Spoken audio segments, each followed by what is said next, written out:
જોડે આજે ખાવાના બી પૈસા નતા હોતા.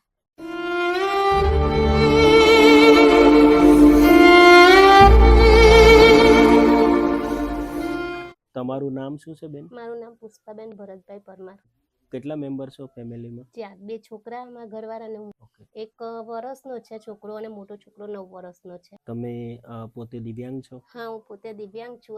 હવે કોઈ મારી જોડે કોઈ ધંધો હોય તો એમ કઈ પોતાના પગ ઉપર ઊભી રહું એમ. એવી કોઈ નાની અમથી મદદ થઈ જાય, એવી કઈ નાનો ગલ્લો એવું કઈ હોય તો એમ કેવું ઘરે બેઠા એમાં ગલ્લામાં બેસીને કંઈક 2-5 રૂપિયા કમાઈ શકું. બરોબર છે. તો તમને આ દિવ્યાંગતા ક્યારથી છે? બાળપણથી? 1.5 વર્ષની થઈ તો તાવ આવેલો, એમાં ઇન્જેક્શન મુકાયેલું મને. બરોબર. તો એમાં આવું થઈ ગયેલું. બંને પગે દિવ્યાંગ છો? હા, બંને પગે. એમાં છોકરાને વાપરવાના પૈસા જોઈએ, પછી ઘરમાં બધું લાવવાનું હોય, તેલ બધું જ વેચાતું, એમ કે મરચું અંદરથી મોડીને બધું જ એવું લાગતું હોય તો હું તમને બતાવી દઉં પાછળ કે બધું વેચાતું લાવીએ છીએ અમે. તો પૈસા હોય તો લાવવાનું હોય, ના હોય તો ના હોય, એ ના લાવીએ એમ.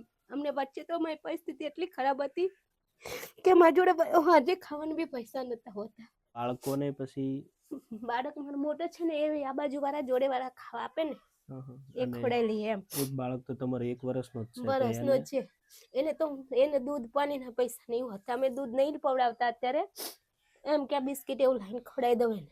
તો લોકો પ્લીઝ રામધામ ચેરિટેબલ ટ્રસ્ટ ભાઈ હાથ જોડીને તમને નમ્ર વિનંતી કરે છે કે આગળ આવો. ફૂલ નહીં તો ફૂલની પાકડી તમે આપો, તો જેનાથી જે પરિવાર માટે નાનો રોજગાર બનાવી શકીએ અને એના માટે આપણે મદદરૂપ થઈ શકીએ.